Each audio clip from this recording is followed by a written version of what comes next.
Okay, Marianne has been on me to do a video about bulgur wheat. Bulgur wheat,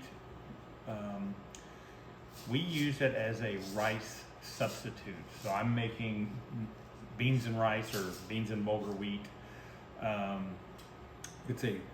One thing about bulgur wheat that's awesome, it has a great texture, it tastes good. It is a complete protein. So when you're on a plant-based diet, getting all your proteins is one of your things.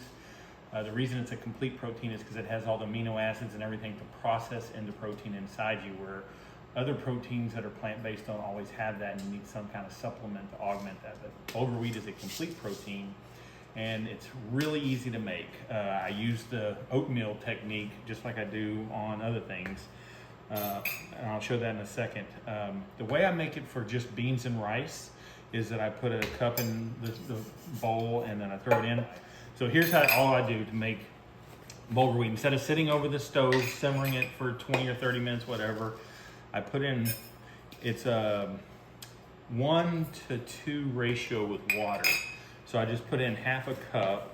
I use our spice mix to give it some flavor. This is the broth mix. And I put a teaspoon in there. Now I'm gonna measure it this time because I'm doing it for other people. I usually don't measure it. I usually just overdo the water since I'm gonna be mixing it with beans and rice anyway, so I don't care if it's soggy.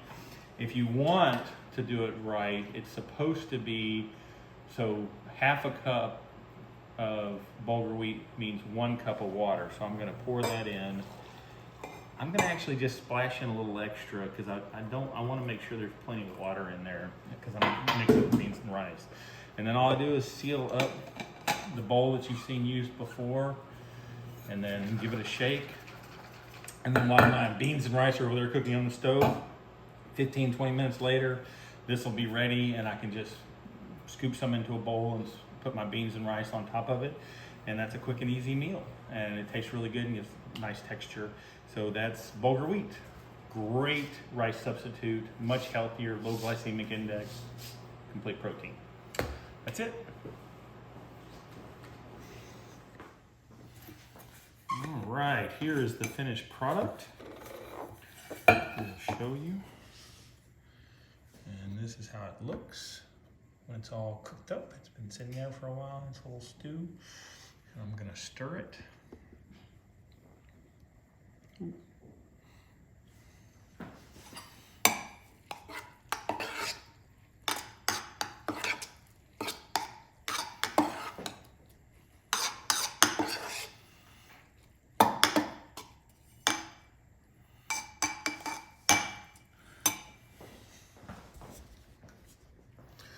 All right, so that is bulgur wheat rice substitute. And I'll show you the finished product with the beans and rice and good stuff, or the beans and vegetables. All right, there's the finished product with the beans and vegetables. I like jalapenos. I actually use tamed jalapenos and they're really good. Just mix it all up in a nice, healthy meal with lots of spice and flavor.